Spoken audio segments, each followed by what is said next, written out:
Why don't I apply the same critical lens to the Book of Mormon that I do to the Bible? Hey everybody, I'm Dan McClellan. I'm a scholar of the Bible and religion, and I've been seeing more and more people in my comments sections asking this rhetorical question.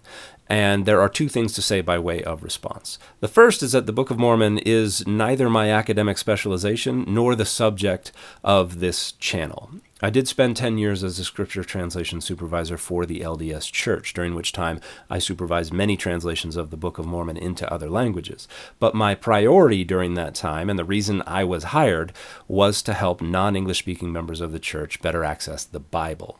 Of the 5 degrees that I hold, 1 is a vocational degree in massage therapy, and the other 4 are directly related to cognitive linguistics, the cognitive science of religion, the Hebrew Bible, biblical studies, or ancient Near Eastern studies. My academic expertise is focused on the study of the Bible, not the Book of Mormon.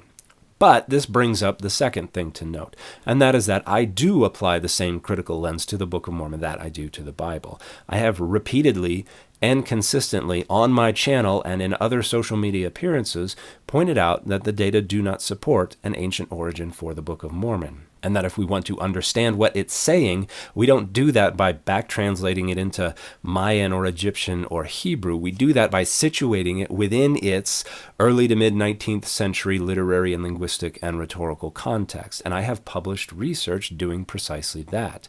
This paper, 2 Nephi 25:23, in Literary and Rhetorical Context, was published in 2020 in the Journal of Book of Mormon Studies. And in this paper, I begin from that assertion that to best understand this text, we have to situate it within the rhetorical context into which it was published. And I examine the end of this passage, which is a very famous one for Latter-day Saints. It says, "We know that it is by grace that we are saved after all we can do." Historically, that has long been interpreted by Latter-day Saints to mean that we have to do all we can do before grace kicks in. And what I demonstrate in this paper is that that phrase, "after all we can do," was quite common in the late 18th into the early and mid-19th centuries, and even within discussions about grace. And everywhere it occurs, it is never used specifically to mean following after in time.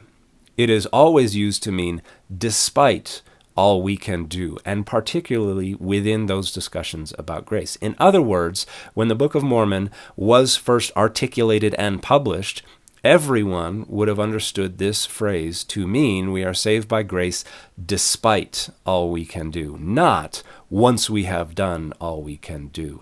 And that overturns a long-standing and authoritative and very popular reading of this passage. So hopefully that assuages the concerns from any of those folks who have been sincerely wondering why I don't apply the same critical lens to the Book of Mormon that I do to the Bible. The reality is that I do. And the fit for this video has been rogue.